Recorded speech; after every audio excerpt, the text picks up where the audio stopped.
तो दोस्तों आज मैं एक्सप्लेन करने वाला हूँ स्क्विड गेम के सीजन 2 को, वो भी क्लिप्स के साथ में। उम्मीद करता हूँ कि आपको जरूर पसंद आएगा। तो चलिए अब बिना किसी देरी के चलते हैं सीधा वीडियो की तरफ। तो स्क्विड गेम 2 के पहले एपिसोड की शुरुआत होती है मेन लीड गेहूं को दिखाते हुए, जो कि अपनी बेटी से मिलने फ्लाइट से जाने ही वाला था, लेकिन अचानक से वो वापस लौट आता है। तभी उसके पास फ्रंटमैन का कॉल आता है और गेहूं के सर पर इस गेम को रोक देने का जुनून सवार हो गया था।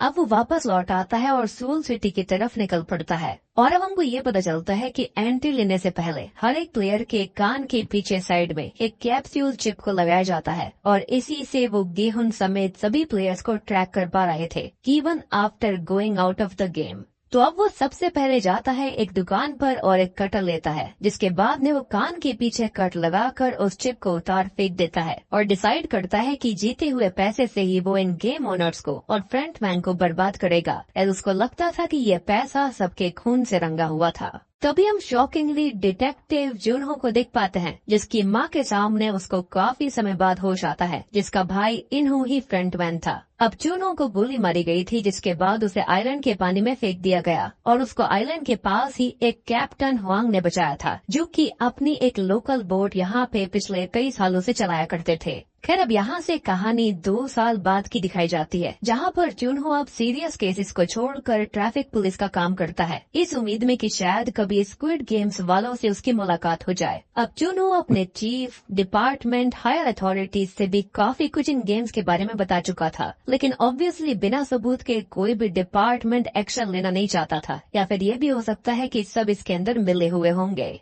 खैर अब जुनहो को हमेशा नाइटमेयर्स आते हैं। उस दिन आइलैंड पे फ्रंटमैन के मास्क के पीछे उसका ही भाई था, जो कि इस गेम का बिनरी पास्ट में रह चुका था। बट ये चीज काफी अजीब थी कि इसको गोली मारी किसने थी। ये काफी ज्यादा एम्बिगियस बात थी। लगता तो है कि गोली उसके भाई ने चलाई, लेकिन इस सीन में इतना क्लियर नहीं दिखाया गया था। खैर तभी हम नोटिस करते हैं कि गेहूं ने एक नकली कंपनी बनवाकर उसके ही नाम पर काफी सारी प्रॉपर्टीज खरीदी थी, जिसके अंदर एक पिंक होटल होता है, जिसको उसने अपना अड्डा बनाया हुआ था।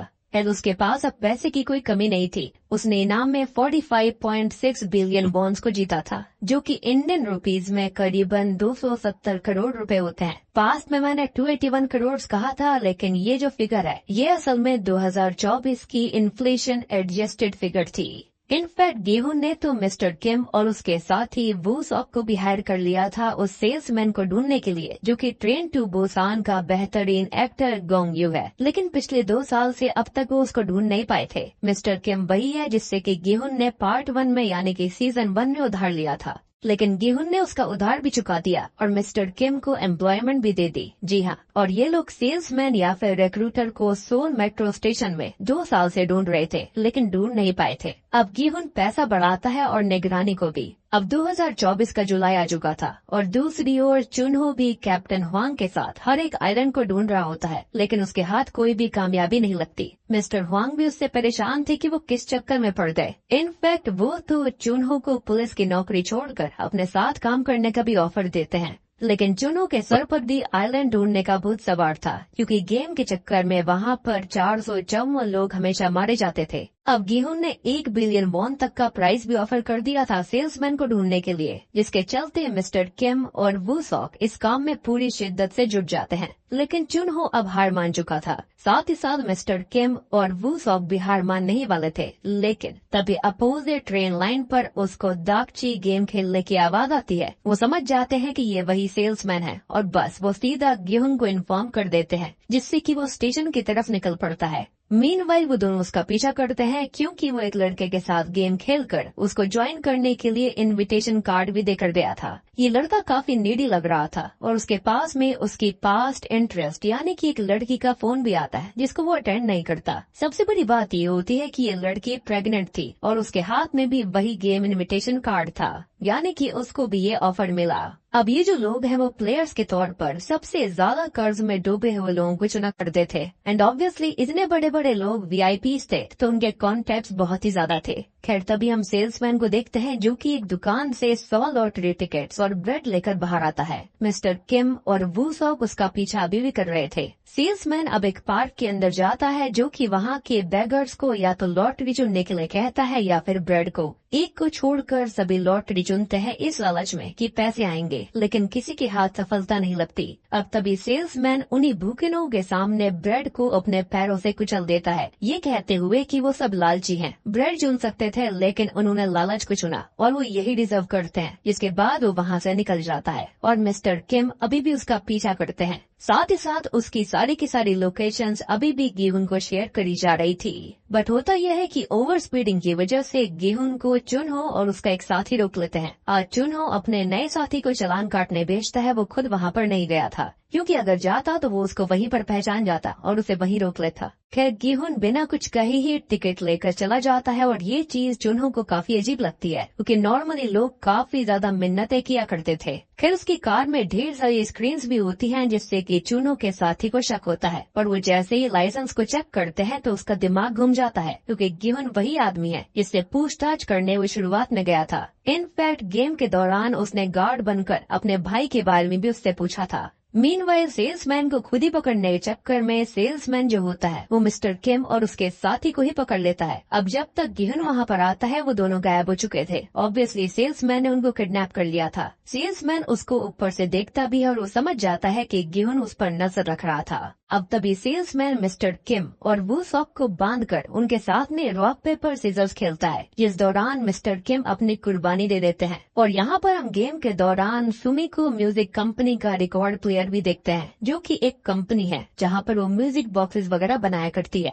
सोचा कि काफी इंटरेस्टिंग इन्फॉर्मेशन है, आपके काम आएगी। माइट भी इसका भी एक मालिक यहाँ पर VIP हो सकता है इस गेम के अंदर। एनीवेज अब सेल्समैन वू सॉक से सारी पूछताछ करता है और वो सीधा पहुंच जाता है पिंक होटल में। मीनवेल चुनहो भी पूछताछ करते हुए होटल के ठीक सामने आकर खड़ा हो गया था और वो सही मौके का इंतजार करने लगता है। अब सेल्समैन जो होता है वो पहले से ही होटल में था एज होटल की लाइट ऑन थी। गेहूं समझ जाता है कि वहाँ पर कोई न कोई है। अब दोनों आपस में बात करते हैं जहाँ पर गेहूं सेल्समैन को उनके बॉस का एक कुत्ता बताता है। मीनवाइल सेल्समैन उन सभी प्लेयर्स और गेहूं को दुनिया का कचरा बताता है जिसको साफ करने का काम पहले वो किया करता था। वो ढेर सारी लाशों को जलाने का काम करता यानी कि एक गार्ड हुआ करता था, लेकिन फिर उसको रिक्रूट करने वाला काम मिल गया। इनफैक्ट उस गेम में उसको अपने खुद के पिता तक मिले थे जिसको उसने मार डाला था और तब उसको एहसास हुआ कि वो इसी काम के लिए बना है। वो टोटली साइको की तरह बिहेव करता है एंड उसकी ये एक्टिंग पूरे सीजन में सबसे खतरनाक मुझे लगी। खैर अब वो गेहूं के साथ भी गन के अंदर 6 में से 1 गोली भरकर गेम खेलने लगता है और जो बच गया वो जीत जाएगा। सेल्समैन ये कहता है कि गेहूं जिनसे मिलना चाहता है यानी कि उनके मालिकों से, उसका एड्रेस और कार्ड उसके फ्रंट पॉकेट में है। अब गेम खेलते टाइम भी इंटेंस माहौल हो जाता है और गोंग्यू की एक्टिंग चुम्बेश्वरी है, लेकिन अनफॉर्चुनेटली सेल्समैन आखिरी गोली से मारा जाता है और गेहूं जीत जाता है। इसके साथ ही पहला एपिसोड यहीं पर खत्म होता है। तो दूसरे एपिसोड की शुरुआत में गोली की आवाज सुनकर चुनहो होटल के अंदर आता है जहां पर एक रूम के अंदर उसको वो सॉक बंधा हुआ मिलता है जो कि उसे ये बताता है कि गेहूं 410 रूम में है, जहां पर जाकर गेहूं को वो अरेस्ट कर लेता है। लेकिन तभी पीछे से वो सॉक गेहूं की हेल्प करता है और चुनहो को आकर बेहोश कर देता है। अब वो सॉक जो होता है वो गेहूं को बताता है कि वो मिस्टर किम का साथी है, वो खास दोस्त है, लेकिन इस सेल्समैन ने उनको मार दिया। वो गेहूं से मिलकर खुश था क्योंकि सिर्फ मिस्टर किम ने ही आज तक गेहूं का चेहरा देखा था। खैर सेल्समैन की पॉकेट में एक स्पेशल कार्ड भी था जो कि 31 अक्टूबर यानी कि हैलोवीन नाइट का था, जहां पर उसको क्लब HDH जाना था किसी खास चीज से मिलने के लिए, यानी कि किसी खास से मिलने। एनीवेज अब सीन आता है एक पार्किंग लॉट की तरफ जहां पर दोएल नाम की एक लड़की अपनी कार में सो रही थी। वो खूब सारी सोजू यानी कि दारू पीकर सोती है। वो काफी दुखी नजर आ रही होती है। अब उसको गार्ड वहाँ पर ना रहने के लिए बोलकर आखिरी वार्निंग देता है जिसके लिए वो एग्री कर जाती है। मीनवाइल पिंक होटल के अंदर वो सॉक खून को साफ कर रहा था और चुनहो को बांध दिया जाता है जहाँ पर वो गेहूं को याद दिलवाता है कि वो उससे मिलने उसके घर भी गया था और जो आखिरी गेम हुआ था वो वहीं पर गार्ड के रूप में था जिसने उससे उसके भाई इनो के बारे में पूछा था। ये सुनकर गिहुन को उसके ऊपर गुस्सा आ जाता है, लेकिन जुनहो बताता है कि वो बस अपने भाई को ढूंढ रहा है और उसको लोगों को बचाना है। गिहुन उससे फ्रंटमैन के बारे में पूछता है, लेकिन जुनहो यहाँ पर झूठ कहता है कि उसको कुछ नहीं पता, जबकि वो जानता था कि वो उसका ही भाई था। लेकिन उसको ये डर था कि कहीं गिहुन उसके भाई को मार ना दे, क्योंकि उसके सर के ऊपर खून सवार था। लेकिन अब उसको एक मौका मिल गया था 31 अक्टूबर यानी कि उस क्लब के अंदर जाने का। गिहुन जुनहो को अपने साथ मिलाने की बात करता है, लेकिन सिर्फ एक शर्त पर कि वो पुलिस की नौकरी छोड़ दे। और यहाँ पर जुनहो जो होता है वो भी रिजाइन कर देता है। हम देख पाते हैं कि गिहुन ने बहुत सारा पैसा यानी कि जीता हुआ पैसा वहाँ पर कैश आउट करके रखा हुआ था, जिसको देखकर वू सॉक के होश उड़ गए थे और अब जाकर उसको वाकई भी यकीन हुआ था कि हाँ, गिहुन ने वो गेम जीता था। अब बाकी सीन ये भी था कि गिहुन ने फुल ऑन गन्स और प्रैक्टिस के लिए रूम्स तोड़कर स्पेस बनाई हुई थी। सब कुछ ब्लैक मार्केट से खरीदा गया था। अब वू सॉक जो होता है वो पैसों के लिए अपने साथ एक से एक लोगों को लाने की बात करता है, जो कि इस मिशन में उनकी हेल्प कर सकते थे। इनका प्लान था कि ये क्लब से ही फ्रंट मैन को या फिर वहाँ पर जो कोई भी खास आएगा उसको उठा लेंगे। खैर तभी हम अम्यूजमेंट पार्क के अंदर दोएल को देखते हैं, जो कि नायोन नाम की एक कैंसर पेशेंट को बनी बनकर कैंडी देती है। यहाँ पर उसकी ये जॉब थी, जिससे वो लड़की काफी खुश हो जाती है। अब नायोन को बोन मैरो ट्रांसप्लांट चाहिए था, लेकिन उसके पिता के पास इतने पैसे ही नहीं थे। खैर अब नायोन जो होती है वो दोएल के पीछे उसे बनी समझकर उसके पीछे पीछे चेंजिंग रूम में आ गई थी, जहाँ पर वो दोएल को एक पेंटिंग भी देती है। लेकिन तभी वहाँ पर अपनी बच्ची को लेने के लिए उसके पिता आ जाते हैं, जो कि असल में इसी पार्क के अंदर एक आर्टिस्ट भी थे। अब तभी गिहुन उसके गुजरे हुए एक्स फ्रेंड सांगवू यानी कि प्लेयर नंबर 218 की माँ को चुपके से देखता है, जिसके पास में से बियोक का भाई चोल आता है, जो कि उनको ही अपनी दादी मानने लगा था। और ये सब कैसे हुआ मैंने सीजन 1 में ऑलरेडी बताया है, सो गो चेक इट आउट। अब गिहुन यहाँ पर काफी खुश था कि चलो किसी को तो अपना घर मिल गया। अब वो सांगू की माँ से बात भी करना चाहता था, लेकिन वो उसके बारे में उन्हें क्या बताता, इसके चलते उनसे बात नहीं करता। खैर अब जिस एजेंट के पास में सी बियोक अपनी माँ को नॉर्थ कोरिया से छुड़वाने के लिए जाया करती थी, वहाँ पर गिहुन आता है, एज वो सी बियोक की माँ को वहाँ से लाना चाहता था। लेकिन होता यह है कि उनको असल में ट्यूबरकुलोसिस हो गया था, जिसकी वजह से वो रेस्ट फेज में है। और एजेंट मेक श्योर करवाता है कि जैसे ही वो ठीक हो जाएंगे उनको तुरंत यहाँ पर बुला लिया जाएगा, एज उसको पैसे खूब सारे मिले थे। गिहुन एजेंट को सांगवू की माँ की फिश शॉप का एड्रेस देता है कि इन केस वो नहीं मिला तो वो यहाँ पर कांटेक्ट कर ले, क्योंकि यहीं पर से बियोक का छोटा भाई चोल है। खैर अब जाते हुए रास्ते में उससे दो वे टकरा जाती है, लेकिन ऑब्वियसली वो एक दूसरे को नहीं जानते थे। अब तभी दोएल जो होती है वो एजेंट से रिक्वेस्ट करती है कि उसकी 1 साल की बच्ची नॉर्थ कोरिया में है और उसे वहाँ से वो लेकर आए। लेकिन सबको ये लगता था कि वो जिंदा कैसे रही होगी, 1 साल की बच्ची जिंदा नहीं रह सकती, और वो अब निराश होकर वहाँ से आ जाती है। वो एजेंट को काफी पैसे देने की भी कोशिश करती है, लेकिन बात यहाँ पर पैसे की थी ही नहीं। खैर अब रात को वो खूब शराब पीती है कि तभी उसको भी कोई आकर इसी गेम का एक कार्ड देकर चला जाता है। अब अगले सीन में हम देखते हैं कि जुनहो अपनी भाभी की ग्रेव के ऊपर फूल चढ़ाते हुए दिखाया जाता है, क्योंकि आज उनकी बरसी थी, यानी कि फ्रंट मैन इनहो की बीवी भी थी, जो कि अब इस दुनिया में नहीं रही। अब उनकी माँ इस उम्मीद में थी कि इनहो जरूर आएगा, लेकिन ऐसा नहीं होता। अब हम इनकी फैमिली डायनेमिक्स को समझ पाते हैं कि इनहो असल में उनका स्टेप सन था और वो उसको उतना प्यार नहीं कर पाई थी जितना उसने चुन्हो को किया। एंड हाँ, इनहो यानी कि फ्रंट मैन ने अपनी एक किडनी चुन्हो को भी दी थी उसकी जान बचाने के लिए, और इसलिए वो पिछले सीजन में गार्ड के ऊपर गुस्सा हो गया था। यानी कि चुन्हो को जब ये पता चला था कि एक प्लेयर की किडनी थी, लेकिन वो तो एक लड़की थी। आपको याद होगा कि यहाँ पर प्लेयर्स चुपके से ब्लैक मार्केट का धंधा किया करते थे, यानी कि प्लेयर्स को लाकर इंटरनल ऑर्गन्स को बेचा करते।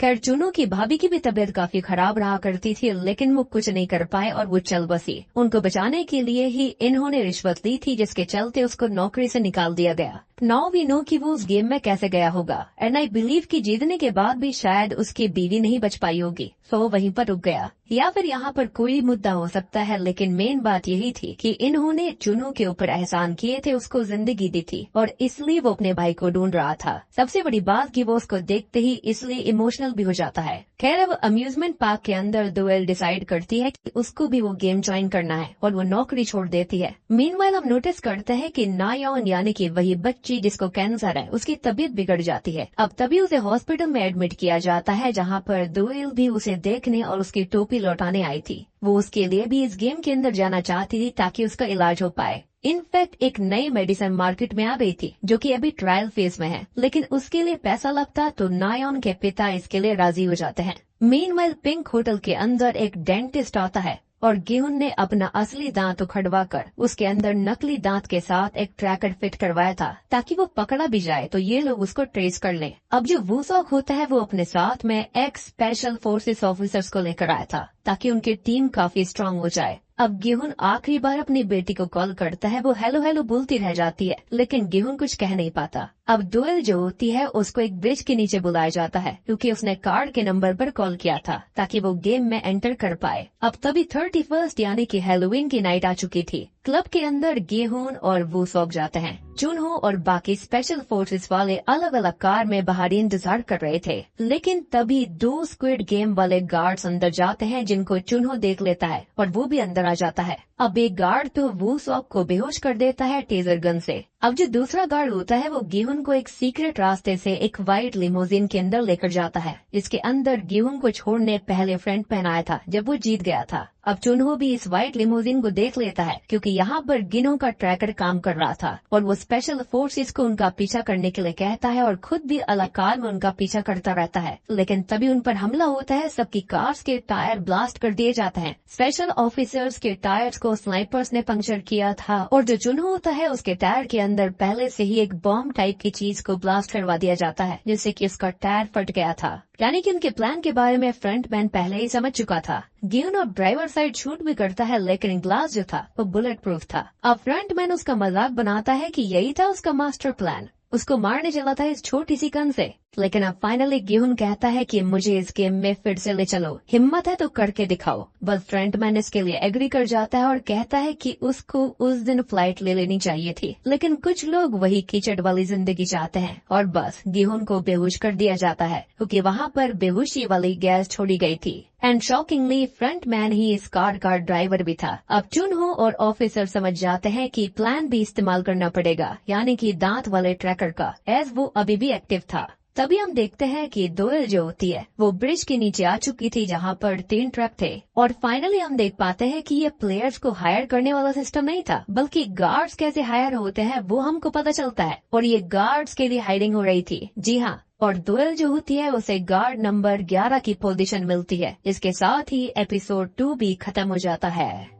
अब तीसरे एपिसोड की शुरुआत में चुनहो, वूसॉक और उसकी बनाई गई जो टीम होती है वो कैप्टन हुआंग की शिप के अंदर गेहून के ट्रैकर से उसे ट्रेस करते हुए ढूंढने निकल रहे थे और उन्हें जल्दी से जल्दी उसे ढूंढना था वरना गेहून की जान खतरे में हो सकती थी और उनके पास उसे बचाने के लिए खाली 6 दिन थे क्योंकि 6 दिन मतलब 6 गेम, हर एक दिन पर एक गेम होना था। वहीं अब जब गेहून की आंख खुलती है तो पिछले सीजन की तरह ही उसको एक बड़े से हॉल के अंदर रखा गया था। उसने एक जंपसूट भी पहना हुआ था और इस बार भी गेम के अंदर 456 प्लेयर थे और उसका नंबर इस बार भी 456 था। खैर तभी उसके बगल में लेटी हुई प्लेयर नंबर 44 जो कि असल लाइफ में एक शेमन थी, वो गेहून को कहती है कि वो खुद से वहाँ पर नहीं आया है बल्कि बदला लेने के लिए भटकती हुई आत्माएं उसको वहाँ पर खींच कर लेकर आई हैं। लेकिन गेहून उसकी बात पर इतना ध्यान नहीं देता। ये लेडी यहाँ पर काफी ज्यादा मिस्टीरियस मुझे नजर आती है। खैर अब इतने में ही गार्ड्स अंदर आकर सबको इस गेम के बारे में बताते हैं कि उन्हें 6 दिन तक 6 गेम्स को खेलना होगा, जिसके बदले में इस बार भी उनको 45.6 बिलियन वॉन्स मिलेंगे। जिसके बारे में सुनते ही गेहून को छोड़कर बाकी सभी आए हुए प्लेयर्स की आंखें चौंधिया गई थी। इतने पैसे उन्होंने कभी भी एक साथ ना ही देखे थे ना ही सुने थे। लेकिन वहाँ पर तभी हम म्योंगी नाम के एक प्लेयर को देखते हैं जो कि अपना फोन वापस मांगने लगता है। वहाँ पर 2-3 और भी प्लेयर्स थे जो कि कुछ न कुछ मांग रहे थे। बेसिकली उनको अभी तक कोई भी रूल पता नहीं था कि यहाँ पर आगे होने क्या वाला है, जिसके चलते वहाँ पर बताया जाता है कि उनके फोन्स और बाकी जो बिलोंगिंग्स हैं वो आराम से रखी गई हैं, बिल्कुल सेफ है और जैसे ही गेम खत्म होगा उनको वापस लौटा दिया जाएगा। लेकिन जब कोई भी प्लेयर वहाँ पर उनकी बात नहीं सुनता यानी कि गार्ड हेड की, तो वहाँ पर वो शॉकिंगली सबके कर्जे गिनवाने लगता है। अब जो म्योंगी नाम का लड़का था ना, वो असल में एक MG कॉइन नाम से यूट्यूब चैनल चलाया करता, साथ ही साथ वो एक क्रिप्टो ट्रेडर भी था और उसका काफी पैसा क्रिप्टो में लगा हुआ था। लेकिन तभी गार्ड उसकी सारी पोल पट्टी खोल देता है कि यहाँ पर उसने अपने सब्सक्राइबर्स को एक क्रिप्टो ऐप पर पैसा लगाने के लिए कहा था, जिससे कि सब्सक्राइबर्स के 15 बिलियन वॉन्स का नुकसान हो गया और उसके बाद से ही म्योंगी गायब है। और अगर आपको याद नहीं आया है तो ये वही बंदा था। इसके साथ दागची खेलते हुए किम और वूसॉक ने उस सेल्समैन को देखा।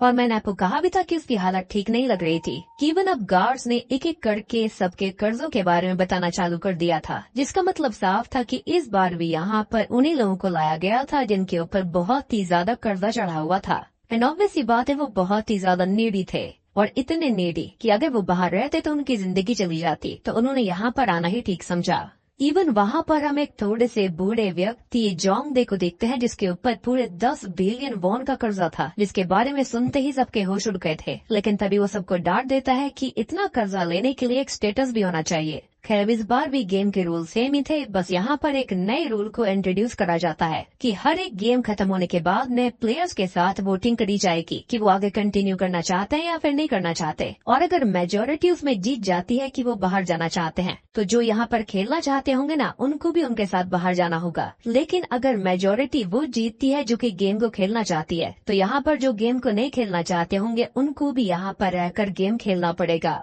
अब गेहूं ये सुनकर काफी शॉक्ड हो जाता है क्योंकि पिछली बार ऐसा कोई भी ऑप्शन दिया नहीं गया था। अब आपको ये भी याद होगा कि पिगी बैंक के अंदर हर एक प्लेयर के एलिमिनेट होने के बाद में 100 मिलियन वॉन्स डाल दिए जाते थे, यानी कि 456 प्लेयर इंटू 100 मिलियन वॉन्स, जो कि टोटल बनता है 45.6 बिलियन वॉन्स। लेकिन अभी होता यह है कि वहाँ पर आए हुए लोगों को ये नहीं पता था कि गेम में एलिमिनेट होने का मतलब मर जाना होता है। अब तभी हमें एक प्लेयर 007 योंग शिक को देखते हैं, जिसकी माँ प्लेयर नंबर 149 ग्योंजा भी वहाँ पर आई हुई थी। वो उसका पीछा करते हुए यहाँ पर गेम में आ गई, जो कि उसको कर्जा लेने के लिए बहुत सुनाती है, साथ ही साथ घर वापस चलने के लिए कहती है। लेकिन योंग सिक अब गेम खेल कर ही बाहर जाने वाला था क्योंकि उसके ऊपर बहुत सारा कर्जा था। और सबसे बड़ी बात ये थी कि अगर उसने कर्जा नहीं चुकाया तो लोग उसको मार डालते। इसलिए उसकी माँ भी गेम को खेलने की जिद करती है ताकि वो अपने बेटे की जिंदगी को अच्छा बना सके।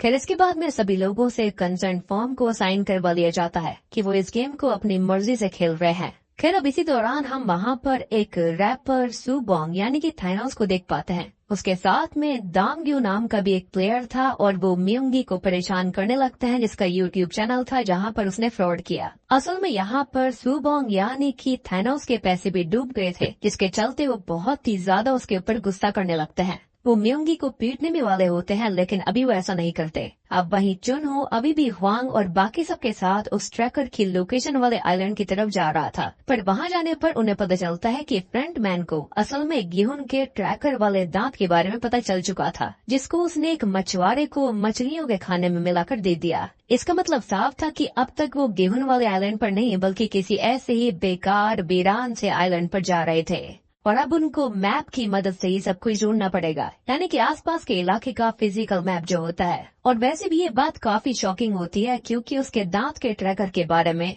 वूसॉक और चुनो के अलावा खाली डेंटिस्ट को पता था। अब हो सकता है कि शायद डेंटिस्ट को भी और पैसे देकर ये सब चीजें निकलवा दी गई होंगी, या फिर कुछ भी हो सकता है। बट आई बिलीव कि यहाँ पर आए हुए हर प्लेयर्स को जब इनको बेहोश करा जाता था तो उसके बाद इनकी अच्छे से थॉरोली चेकिंग करी जाती थी। हो सकता है कि फुल बॉडी स्कैनिंग के दौरान उसके दांत वाले ट्रैकर के बारे में पता चल गया होगा, जिसके चलते ट्रैकर को निकाल कर उसके दांत को एज इट इज फिट कर दिया गया। खैर, अभी के लिए मौसम जो था वो काफी खराब हो रहा था और इसी वजह से हुआंग, जुनहो, वूसॉक और बाकी सब जो ऑफिसर्स थे उनको लेकर वो शहर की तरफ निकल पड़ते हैं और वो बाद में यानी कि अगले दिन ही आइलैंड को ढूंढने के लिए जाने वाले थे। खैर, वहीं सभी लोगों की फोटो खींचकर उन्हें पहले मैच को खेलने के लिए ग्राउंड की तरफ जाने के लिए कहा जाता है। और ये फोटो खींचने के बाद होता यह है कि वहाँ पर सारी की सारी जो फोटोज थी फ्रंटमैन के वहाँ पर स्क्रीन पर आ चुकी थी, ताकि उसको पता चलता रहे कौन एलिमिनेट हो रहा है और कौन बचा हुआ है। अब जैसा कि मैंने आपको बताया कि सुबोंग एक रैपर हुआ करता था जो कि ऑनलाइन शो में भी आया था, जो कि फिनाले तक पहुंचकर बाहर हो गया। तो उसके पास में उसके काफी सारे फैंस आकर उसके साथ फोटो खिंचवाना चाहते थे, लेकिन गार्ड उनको रोक देते हैं। वो कहते हैं कि एक बार में एक ही फोटो खिंचवा सकता है। खैर, अब जाते समय अचानक से ही गेहूं की नजर अपने एक बहुत पुराने दोस्त जुंगबे पर पड़ जाती है, जो कि शुरुआत में हमको दिखाया गया था यानी कि सीजन 1 के अंदर, लेकिन उसका नाम हमें नहीं बताया गया। उसको तो अब तक यही लग रहा था कि शायद से गेहूं मर चुका है, क्योंकि पिछले 3 साल से उसकी कोई भी खबर नहीं थी। और ऐसा इस वजह से हुआ था क्योंकि गेहूं जो था वो काफी समय तक यहाँ से बाहर निकलने के बाद भिखारियों की तरह रहा, और जब बाद में उसने अपना हुलिया सही किया तो वो सीधा फ्रंटमैन को ढूंढने के लिए चल देता है। गेहूं अब जोंग बे को वहाँ पर देखकर घबराने लगता है, क्योंकि वो सांगू की तरह अपने किसी और दोस्त को नहीं खोना चाहता था, इसलिए वो उससे हमेशा उसके पीछे रहने को ही कहता है, इस पर वो एग्री नहीं करता। खैर अब गेम खेलते हुए गेहूं को भी इस बारे में पता चल चुका था कि उसके दांत में अब क्रैकर नहीं है, जिससे कि अब वो भी डर चुका था। वो कहता है धत्तेरी की। खैर उनका पहला गेम इस बार भी रेड लाइट और ग्रीन लाइट ही था। इसके शुरू होने से पहले ही गेहूं सबको चिल्लाकर बताता है कि उन्हें गेम को बहुत ध्यान से खेलना होगा, क्योंकि अगर वो हल्के से भी हिलते हैं तो वहाँ पर एलिमिनेट होने का मतलब है कि दुनिया से एलिमिनेट हो जाना। और वो जो सामने डॉल है उसके आंखों के अंदर मोशन सेंसर्स लगे हुए थे, तो अगर हल्का सा भी कोई हिलता है तो तुरंत ही वहाँ पर उनको शूट कर दिया जाएगा। पर किसी को उसकी बात पर भरोसा नहीं था और सब उस पर हंस रहे थे, और यहाँ पर सभी मजे में गेम खेलना शुरू कर देते हैं। लेकिन होता यह है कि तभी वहाँ पर एक लड़की होती है जिसके ऊपर थैनोस स्टार्टिंग से ही लाइन मारता आ रहा था, तो उसकी गर्दन पर एक मधुमक्खी आने की वजह से वो हिल जाती है, जिसके साथ ही वो खुश होती है कि वो तो एलिमिनेट हो गई। लेकिन तभी शॉकिंगली उसको शूट कर दिया जाता है। अब ये देखते ही सब पैनिक करने लगे थे और वो भागने लगते हैं, और जो भाग रहा था उनको शूट करके मार दिया जाता है। गेहूं अब सबसे बिना हिले खड़े रहने के लिए कहता है, लेकिन कुछ ही लोग थे जिन्हें ये बात समझ आई थी। अब फ्रंटमैन यानी कि इनो जो होता है उसने इस बार अपनी जगह एक दूसरे गार्ड को वहाँ पर बैठा दिया था, ताकि वो सब कुछ इंस्पेक्ट करेगा। एंड शायद से वो यहाँ पर किसी चीज की प्लानिंग में था, और यहाँ पर जो प्लेयर्स थे उनको ऐसे ही नहीं मारा जा रहा था, यानी कि वो ऑटोमेटिक खत्म नहीं हो रहे थे, बल्कि आसपास की जो दीवारें होती है ना उनके अंदर वहाँ पर गार्ड्स को बैठाया गया था, जहाँ पर वो अपनी स्नाइपर्स की मदद से इंस्ट्रक्शंस के हिसाब से सबको मार रहे थे। और शॉकिंगली हम देख पाते हैं कि इसके अंदर डुएल भी शामिल थी। हम यहाँ पर यह भी नोटिस कर पाते हैं कि जो सुबोंग होता है उसने अपने गले के अंदर एक जीसस क्राइस्ट का होली क्रॉस पहना हुआ था, जिसके अंदर उसने यहाँ पर ड्रग्स को लेकर रखा था, और ड्रग्स को लेते ही वो बिल्कुल टेंशन फ्री होकर दूसरे लोगों को गिराने लगता है। वो काफी मस्ती में आगे बढ़ता जा रहा था। लेकिन जो गेहूं होता है उसकी स्ट्रेटेजी ये होती है कि जो लंबा है वो आगे रहेगा और छोटे लोग पीछे रहेंगे, जिससे होगा ये कि यहाँ पर जो मोशन सेंसर है वो काम नहीं कर पाएंगे, उसको ज्यादातर लोग दिखाई ही नहीं देंगे। अब ऐसे ही करते करते वो जैसे तैसे गाइड करके सबको आखिरी तक लेकर जाता है, यानी कि फिनिश लाइन तक, क्योंकि अगर टाइम खत्म होने से पहले भी वो लाइन को क्रॉस नहीं कर पाए तो भी उनको मार दिया जाता। पर बीच में काफी सारे प्लेयर्स मारे जाते हैं। तब एक गार्ड जो होता है वो एक प्लेयर के हिलने पर उसके सर पर गोली ना मार के उसके पैर पे गोली मारता है, पर वो प्लेयर अभी भी जिंदा था, लेकिन खुद लाइन तक नहीं पहुंच सकता था। इसलिए टाइम के खत्म होने से पहले गेहूं ने गेम को तो जीत लिया था, लेकिन वो वापस जाकर और हिंजू नाम की एक ट्रांसजेंडर की हेल्प से उस आदमी को लाइन के दूसरी तरफ तक लेकर आते हैं। पर क्योंकि वो जो प्लेयर था वो गेम के हिसाब से एलिमिनेट हो चुका था, इसलिए डोएल जो होती है वो बिल्कुल ही कोल्ड हार्टेड होकर उसको मार डालती है, जिसको देखकर गेहूं और हिंजू को बिल्कुल अच्छा नहीं लगता। और यहाँ पर डोएल एक चीज को और नोटिस करती है कि प्लेयर नंबर 246 जो था वो कोई और नहीं बल्कि नायोन यानी कि उसी कैंसर पेशेंट का बाप होता है, यानी कि पैसे कमाने के लिए वो भी यहाँ पर आया हुआ था।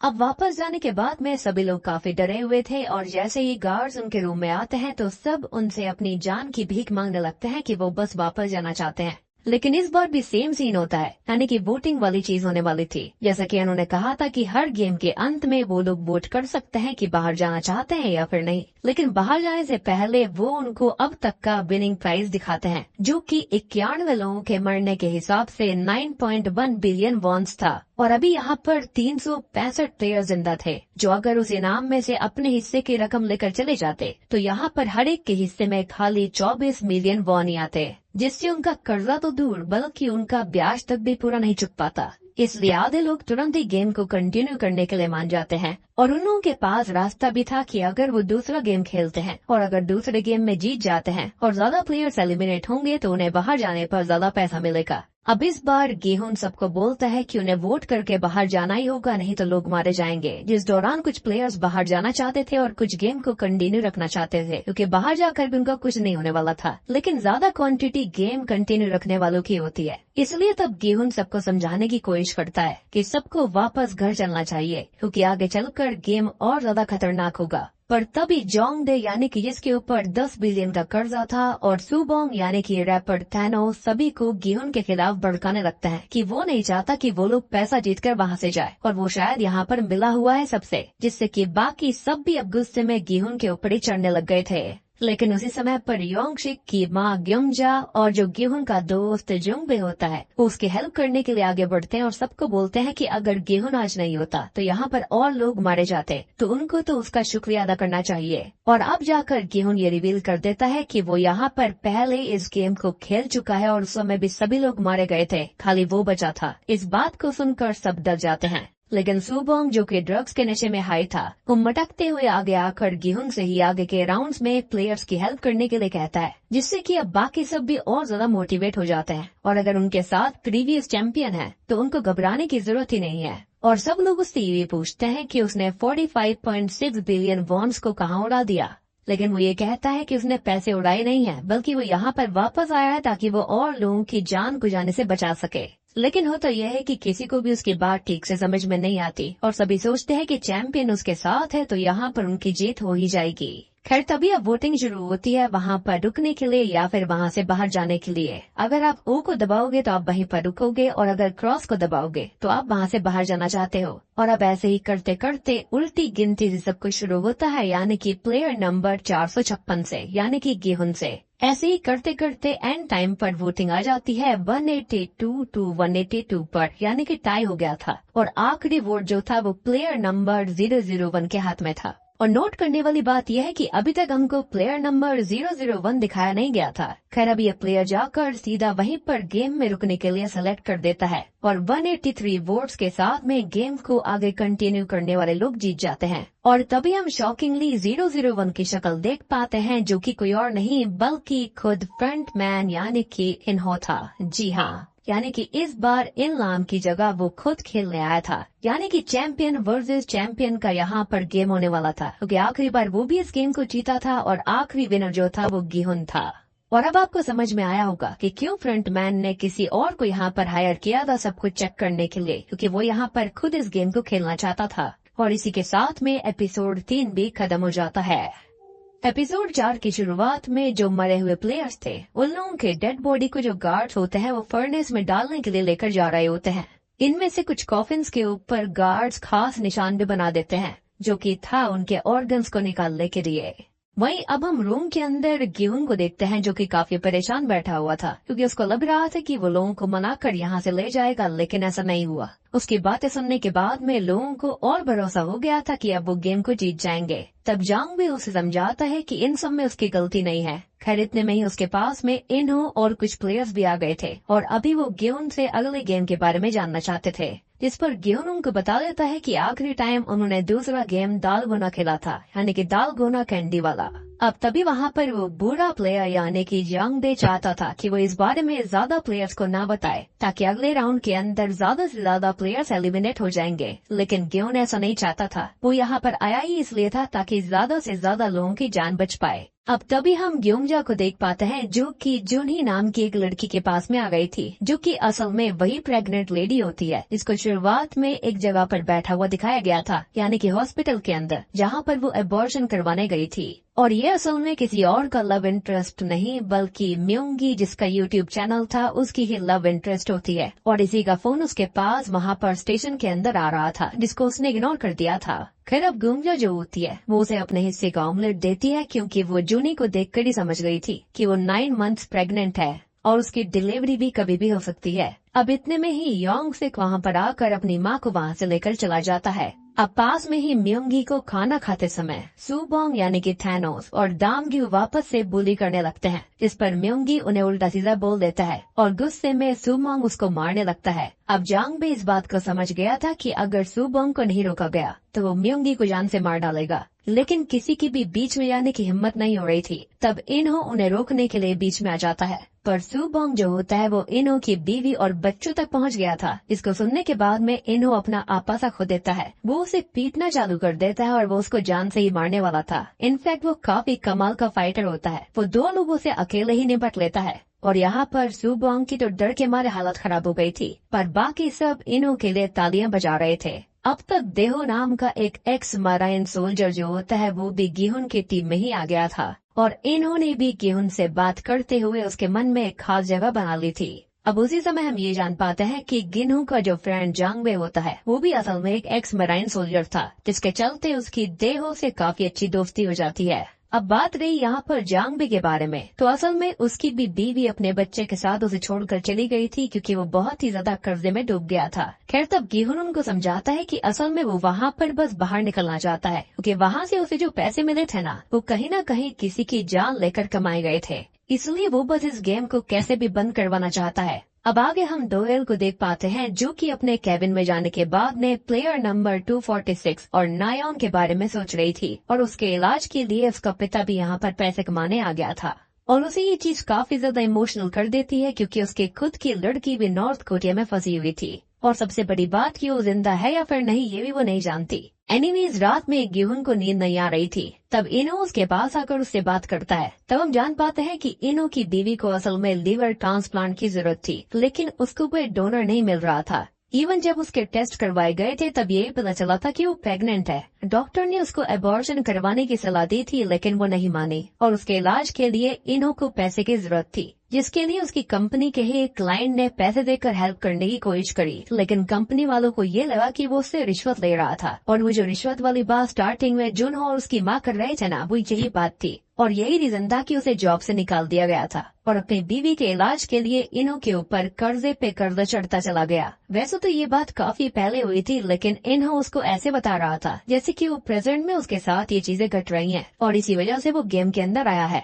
अब गिहुन उसकी बात को सुनकर उसकी मजबूरी को समझता है। अब जैसा कि पिछले सीजन के अंदर मरे हुए प्लेयर्स के ऑर्गन्स को चुराया जा रहा था, यही सेम चीज इस बार गार्ड्स कर रहे थे, लेकिन इस बार उन्होंने प्लेयर्स में से किसी डॉक्टर को नहीं चुना था क्योंकि उसने उनको धोखा दे दिया था, इसलिए इन्होंने खुद के ही किसी डॉक्टर को यहाँ पर बुलवाया हुआ था। पर इस बार उन्हें ज्यादा ऑर्गन्स नहीं मिल रहे थे क्योंकि जो दोएल थी वो सबको जान से मार दे रही थी, यानी कि वो सीधा उनके दिल पे या फिर दिमाग में गोली मारा करती जिससे कि ऑर्गन्स जो थे ना वो बिल्कुल ही बेकार हो जाया करते थे।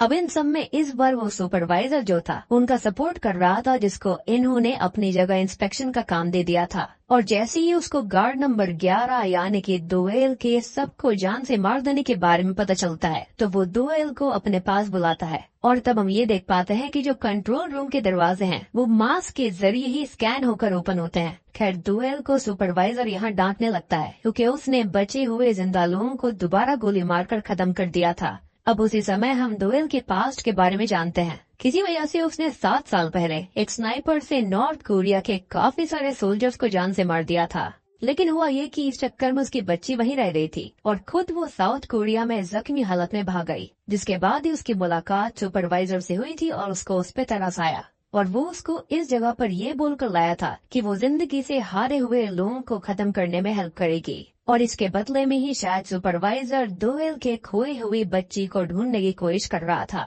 लेकिन जो दोएल होती है ना उसके हिसाब से वो अपना काम एकदम परफेक्टली कर रही होती है, इसलिए वो उल्टा सुपरवाइजर को ही सुनाकर उसकी बात नहीं सुनती और वहाँ से वापस लौट आती है। वहीं अब वापस से चुनू एक बार फिर से अपने बॉस चीज के पास उनकी हेल्प लेने के लिए जाता है, लेकिन उसे वहाँ से भी कोई हेल्प नहीं मिलती, इसलिए वू सॉग और चुनू डिसाइड करते हैं कि वो 2 ग्रुप्स में डिवाइड होकर उस आइलैंड की तलाश करेंगे ताकि उनको आइलैंड जल्दी मिल पाए क्योंकि उनके पास में वक्त बहुत कम था। अब चुनू से बात करके वो सॉग वांग के पास चला जाता है और उससे दारू पीते हुए वो गिहुन के बारे में बात करने लगता है। तब वांग जो होता है वो गिहुन के बारे में जितना हो सकता था वो सॉग से उतनी जानकारी निकलवाने की कोशिश कर रहा था। इवन सबसे बड़ी बात तो ये थी कि वांग को गिहुन का नाम पहले से ही पता था, जो कि यहाँ पर चुनहो ने कभी उसे बताया नहीं था, लेकिन वो झूठ बोलता है कि उसे चुनहो ने ये बताया था। अब वो सॉग भी यहाँ पर तैश में आकर सारी बातें बताने लगता है और यहाँ पर पक्का कैप्टन वांग में कुछ तो गड़बड़ थी। खैर अब आगे गिहुन एक बहुत ही खतरनाक सपने को देखता है। उसने सबको बताया था कि ट्रायंगल शेप सबसे आसान होता है, लेकिन इस बार ट्रायंगल की जगह एक ऐसा शेप आता है जिसको निकाल पाना नेक्स्ट टू इम्पॉसिबल था, जिसको देखकर वो बहुत डर गया था और अब जल्दी ही गेम चालू होने वाली थी और उससे पहले सभी प्लेयर जब उठते हैं जिसको देखकर वो काफी डर जाता है। इनफैक्ट सब प्लेयर्स उसको ब्लेम कर रहे थे, उसको मारने आगे बढ़ रहे थे, लेकिन तभी उसका सपना टूट जाता है। खैर अब जल्दी ही गेम चालू होने वाला था और उससे पहले सभी प्लेयर जब उठते हैं तो म्योंगी जूनी की हालत को देखकर उससे बात करने की कोशिश करता है। उसने अभी तक जूनी को देखा ही नहीं था, लेकिन जूनी जो होती है वो उससे अब कोई भी रिश्ता नहीं रखना चाहती थी। इनफैक्ट वो तो उसको पिटता देखकर खुश हो रही थी। वो यहाँ पर ये कहती है कि उसके बच्चे का कोई पिता नहीं है और वो गेम के पैसों को जीतकर बस अपने बच्चे को पालना चाहती थी। वैसे तो उसकी उम्र भी यहाँ पर काफी कम लग रही होती है, यानी कि यहाँ पर उसने सब्सक्राइबर्स के साथ साथ अपने लवर को भी धोखा दिया। खैर म्योंगी उसे समझाने की कोशिश करता है, लेकिन जूनी उसकी बात नहीं सुनती। अब सब अपने मन में ट्रायंगल को और दालगोना गेम को ही सोच कर जा रहे थे, लेकिन प्लेग्राउंड पर जाने पर उन्हें 5 लोगों की टीम बनाने को कहा जाता है, विच मीन्स कि गेम को ही चेंज कर दिया गया था, जो कि इन्होंने और शायद से VIPs नहीं किया था, ताकि यहाँ पर गेहून जो है वो फिर से गेम को जीत न जाए, क्योंकि उसने ऑलरेडी काफी सारे गेम्स पहले ही खेल लिए थे। अब जोंगडे और उसके साथी गेहून को नीचे दिखाने की कोशिश करते हैं, पर इनो उन्हें वहाँ से भगा देता है। सभी लोग 5 ताकतवर लोगों की टीम बनाने की कोशिश कर रहे थे। इसी वजह से जून ही, ग्योंजा और ह्यूनजू को कोई अपनी टीम में नहीं ले रहा था। तब जून ही प्रेग्नेंट होने की वजह से गेहून की टीम को ही ज्वाइन कर लेती है, जिसमें पहले इनहो, देहो और जांगबे भी शामिल थे, इसलिए उनकी टीम 5 मेंबर्स की बन चुकी थी। अब वही ह्यूनजू की टीम के अंदर ग्योंजा, उसका बेटा योंगसिक, योंगमी और शेमन वुमेन स्योन नियो हो जाते हैं, जिसके चलते उनकी 5 की टीम पूरी हो गई थी। इवन अब तक सुबोंग ने भी दामग्यू और एक लड़के को अपने साथ टीम में ले लिया था। अब तभी उसे सिमी नाम की एक लड़की दिखती है, जिसको भी वो अपनी टीम में ले लेता है, क्योंकि वो काफी सुंदर भी थी और काफी हैप शैप में रहती थी। इनफैक्ट वो उस पर भी लाइन मारने लगता है, जैसे कि वो 196 वाली भी लाइन मार रहा था। अब उस समय वो लड़की मिन्जू नाम के एक डरपोक लड़के के साथ होती है। अब वैसे तो सुबोंग मिन्जू को अपनी टीम में लेना नहीं चाहता था, लेकिन वो सिमी की वजह से उसको अपनी टीम में ले लेता है। अब सबकी टीम यहाँ पर बन गई थी, जिसके बाद में गेम के रूल्स बताए जाते हैं, जिनमें प्लेयर्स की टीम के पैरों को एक साथ बांधा जाएगा और गेम्स में ही रेस करते दौरान उन्हें 5 सब गेम्स के राउंड को पार करना होगा। सबसे पहला राउंड दागची का था, दूसरा फ्लाइंग स्टोन था और तीसरा गोंगजी था, चौथा स्पिनिंग टॉप और 5वां जेकी। अब देखो दागची को सब जानते हैं, जो कि सब स्टेशन के अंदर हमेशा गोंग्यू खेलता रहता था, यानी कि वो सेल्समैन। दूसरा फ्लाइंग स्टोन, यानी कि एक लाइन के पीछे से एक पत्थर को मारना होगा। तीसरा था गोंगजी, इसके अंदर कुछ पासे होते हैं जिनको उछाल उछाल कर पकड़ना होता है। एंड आई एम श्योर कि इंडिया के अंदर सभी ने पत्थरों के साथ इसे बचपन में जरूर खेला होगा। चौथा स्पिनिंग टॉप, ये भी सबने खेला है। और 5वां जेकी, जहाँ पर अपने पैरों से उसे बार बार एक बॉल टाइप की होती है, जिसको मार उछालना पड़ता है। चलो आपको यहाँ पर गेम तो समझ में आ ही गए होंगे।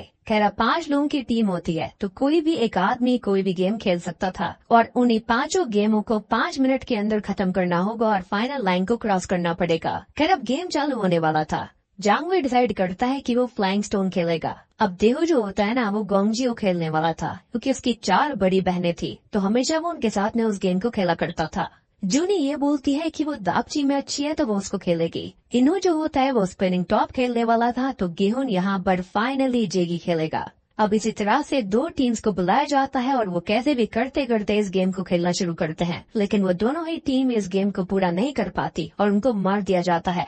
और हम देख पाते हैं कि जो दुएल होती है ना, वो यहाँ पर किसी भी इंसान को छोड़ नहीं रही थी, किसी भी प्लेयर को जिंदा नहीं छोड़ रही थी, वो उनको बिल्कुल खत्म कर रही थी ताकि ऑर्गन्स ना निकाले जाएं। यानी कि उसने सुपरवाइजर की बात नहीं मानी। जिसके बाद अब फाइनली योंजू, स्योन नियो, ग्योंजा, योंगसिक और योंगमी की बारी आ जाती है और वो लोग अब घबराते हुए इस गेम को खेलने के लिए तैयार हो जाते हैं। इसके साथ ही चौथा एपिसोड भी खत्म हो जाता है। 5वें एपिसोड की शुरुआत वहीं से होती है जहां पर पिछला एपिसोड खत्म हुआ था। ह्यूनजू, स्योन नियो यानी कि वही शेमन, ग्योंजा, योंगमी और योंगसिक का गेम चालू होने वाला था। योंगमी दागची खेलने की कोशिश करती है, लेकिन 3 कोशिश करने के बाद भी वो नीचे पड़े हुए कार्ड को पलटा नहीं पाती। तब ह्यूनजू उसको कार्ड को उल्टी तरफ से मारने के लिए कहती है और जैसे ही वो ऐसा करती है वैसे ही नीचे पड़ा हुआ कार्ड पलट जाता है और वो आगे वाली गेम पर पहुंच जाते हैं, जिसमें योंगसिक फ्लाइंग स्टोन खेल रहा होता है। वो भी शुरुआत में गलती करता है, लेकिन बाद में स्टोन की जगह पर उसकी माँ उन लोगों का चेहरा याद करने के लिए कहती है जिन्होंने उसकी जिंदगी बर्बाद करी थी, और अब एक बार में ही योंगसिक जो होता है वो पत्थर को गिरा देता है। तीसरा नंबर आता है ग्योंजा का, यानी कि योंगसिक की माँ का, और उसको यहाँ पर गोंगजी खेलना था। इसके अंदर वो भी डर की वजह से सही से परफॉर्म नहीं करती, लेकिन तभी योंग सिक उसको याद दिलवाता है कि कैसे वो वॉर के समय पर फंस गई थी और वो कोरियन वॉर के अंदर भी इस्तेमाल हुई बुलेट से ही गोंगजी खेला करती। अब ये बात याद आते ही वो वहाँ पर तुरंत ही उस गेम को जीत जाती है। इनफैक्ट उसने बहुत ही बेहतरीन तरह से इस गेम को खेला था। अब अगला नंबर यहाँ पर सियोन नियो का था और उसको स्पिनिंग टॉप घुमाना था। वो वैसे ही काफी ज्यादा अकड़ू होती है और शेमन होने की वजह से वो स्पिनिंग टॉप लपेटते हुए ऊपर वाले को याद कर रही थी, पर काफी बार कोशिश करने के बावजूद भी वो गेम नहीं जीत पाती। उसको ऐसा लग रहा था कि जैसे कि ऊपर वाला संकेत दे रहा हो कि वो मरने वाली है। इनफैक्ट अगर उसे कोई भी समझाने की कोशिश कर रहा था तो वो उल्टा उस पर ही चिल्ला रही थी। 5 मिनट का समय भी खत्म होने को आ रहा था। इसको देखकर गुस्से में अब ह्युंजू उसका फोकस बढ़ाने के लिए उसको एक बहुत तेज चांटा मारती है। उसके नाक से खून भी आने लगता है। अब अगली बार में ही सियोन नियो जो होती है वो टॉप को चला देती है और अब आखिरी गेम था जेगी का। इसको 5 बार हवा में पैर से हिट करना था। अब यहाँ पर ह्युंजू क्योंकि ट्रांसजेंडर होती है इसलिए वो शर्मिंदा होते हुए सबसे इधर उधर देखने के लिए कहती है, क्योंकि उसका अभी ऑपरेशन नहीं हुआ था। और जैसे ही सब लोग इधर उधर देखते हैं तो वो जेगी को 5 बार हिट करके अपनी टीम के साथ टाइम खत्म होने से पहले ही फिनिश लाइन को क्रॉस कर लेती है। इनफैक्ट ये पांचों के पांचों गेम आपने भी कहीं न कहीं बचपन में खेले होंगे, मतलब मैंने तो पांचों गेम खेले हैं। अब फाइनली ये लोग गेम को जीत जाते हैं और आखिर में अब कीहुन के ग्रुप की बारी थी। बीच में काफी सारे ग्रुप्स ने इसको पार भी कर लिया था, काफी सारे मारे भी गए थे। खैर अब जूनी जो होती है वो पहली बारी में ही कार्ड को पलटा देती है। जांग भी एक बार में ही फ्लाइंग स्टोन में स्टोन फेंक कर उसे गिरा देता है और जो देव होता है वो भी एक ही बारी में गोंगजी को पार कर लेता है। एंड आई बिलीव कि उसने सबसे अच्छा इस गेम को खेला था। ये लोग स्टार्टिंग में बहुत बढ़िया जा रहे होते हैं, यानी कि 1.5 मिनट के अंदर अंदर इन्होंने 3 गेम खत्म कर दिए थे। लेकिन जैसे ही इन्हों जो होता है वो स्पिनिंग टॉप को चलाने की कोशिश करता है तो काफी बार कोशिश करने के बावजूद भी वो टॉप को चला नहीं पाता और उसके बार बार आगे पीछे कोऑर्डिनेशन बनाकर उस टॉप को उठाने में समय बर्बाद हो रहा था। लेकिन जब 1 मिनट से कम का टाइम होता है तब टॉप भी चल पड़ता है। पर मुझे ऐसा लग रहा था कि यहाँ पर इन्हों जानबूझकर ऐसा कर रहा था, यानी कि वो गेहूं की मुश्किलों को बढ़ाना चाहता था। उसके चेहरे के ऊपर वो डर को देखना चाहता था। एनीवेज अब सब कुछ गेहूं के हाथ में था। उसे किसी भी हालत में एक बार में ही जेगी को खत्म करके फिनिश लाइन को क्रॉस करना था, वरना वो पांचों ही मारे जाते।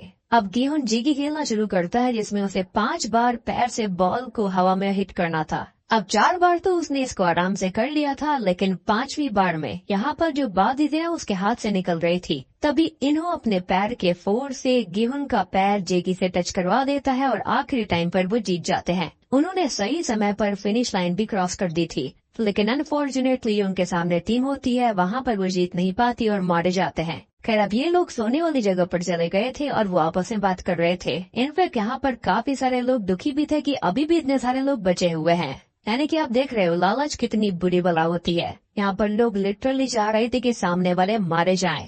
एनीवेज अब यहाँ पर काफी सारे लोग हॉल में आपस में बातें कर रहे थे। तभी हम देखते हैं मिन्सू को, जिसको सुबोंग और दामग्यू बुली करने की कोशिश कर रहे थे, पर तभी सीमी वहाँ पर आती है और वो ऐसा नहीं कर पाते। अब वहीं पर ह्युंजू से बात करते हुए उसकी टीम वालों को ये पता चलता है कि वो गेम्स में अच्छा इसलिए है क्योंकि वो बचपन में अपने गली के बच्चों के साथ खेला करता, पर एक समय पर उसको एहसास हो जाता है कि वो लड़का बनकर नहीं बल्कि लड़की बनकर रहना चाहता है, जिसके बारे में जब उसके परिवार को पता चला तो उन्होंने उसे छोड़ दिया। उस समय पर वो खुद भी मराइन में था, लेकिन उसे अपना ऑपरेशन करवाने के लिए वो जॉब छोड़नी पड़ी और बाद में जब से उसने लड़कियों की तरह रहना चालू करा तब से वो तकलीफ खा रहा था। इसलिए वो चाहता था कि वो जल्दी से ऑपरेशन करवा कर थाईलैंड में जाकर रहने लग जाएगा, क्योंकि वहाँ पर इन सब चीजों के लिए काफी ज्यादा जगह थी और रिस्पेक्ट भी थी और वहाँ पर इन चीजों के लिए कोई भी जज नहीं करता। और सबसे बड़ी बात कि थाईलैंड में ये सारी चीजें काफी नॉर्मल बात थी और यही रीजन था कि उसके ऊपर काफी कर्जा भी चढ़ा हुआ था और उसी को उतारना चाहता था वो। एनीवेज अब दोएल जो होती है वो अपने कैबिन में चली जाती है तो ऑर्गन्स चुराने वाले 2 गार्ड उसके रूम में आ जाते हैं। इसको यहाँ पर मेन जो लीडर होता है उसने भेजा था, पर सीसीटीवी मॉनिटर कर रहे गार्ड ने सीसीटीवी की क्लिप ही चेंज कर दी थी। इस वजह से स्क्रीन पर सब कुछ नॉर्मल लगता है। ऐसा लग रहा था कि जैसे वहाँ पर वो नॉर्मल थी, पर दोएल के कैबिन के अंदर वो 2 गार्ड जो होते हैं वो आगे से प्लेयर्स को पूरी तरह से जान से ना मारने के लिए उसको धमकाते हैं। इवन हमको ये बात भी पता चलती है कि उन दोनों को उसी सुपरवाइजर ने भेजा था ताकि वो दुएल को धमका सके।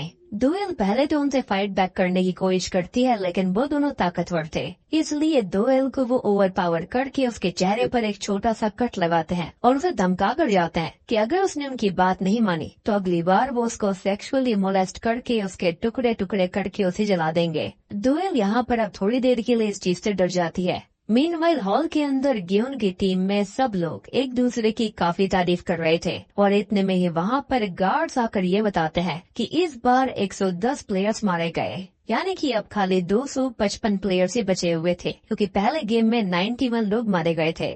और इसलिए अब पिगी बैंक के अंदर टोटल 20.1 बिलियन वॉन्स आ गए थे, जिनको अगर अभी वो लोग लेकर जाते हैं तो हर एक प्लेयर के पास में 78.8 मिलियन वॉन्स आएंगे। लेकिन सबको अभी भी ये काफी कम लग रहे थे, खासकर यहाँ पर जोंगडे को, क्योंकि उसके ऊपर तो 10 बिलियन वॉन्स का कर्जा था, इसलिए वो आगे के गेम्स को खेलने के लिए भी रेडी था। और इस बार सबकी टीम में कोई ना कोई ऐसा बंदा था जिसको अभी का अमाउंट कम लग रहा था, जबकि वो लोग 2 बार बढ़ते मरते बचे थे, इसलिए कोई ना कोई सबको धोखा देता ही है। अब युंजू की टीम में सभी डिसाइड करते हैं कि सभी गेम को छोड़ देंगे, लेकिन योंग से यानी कि बूढ़ी दादी का बेटा और सियोनियो यानी कि शेमन होती है, और आखिरी में खुद युंजू भी सर्कल पे दबाते हैं, यानी कि वो लोग गेम को छोड़कर नहीं जाना चाहते थे। इसको देखकर ग्योंगजा और योंगमी को बिल्कुल अच्छा नहीं लगता।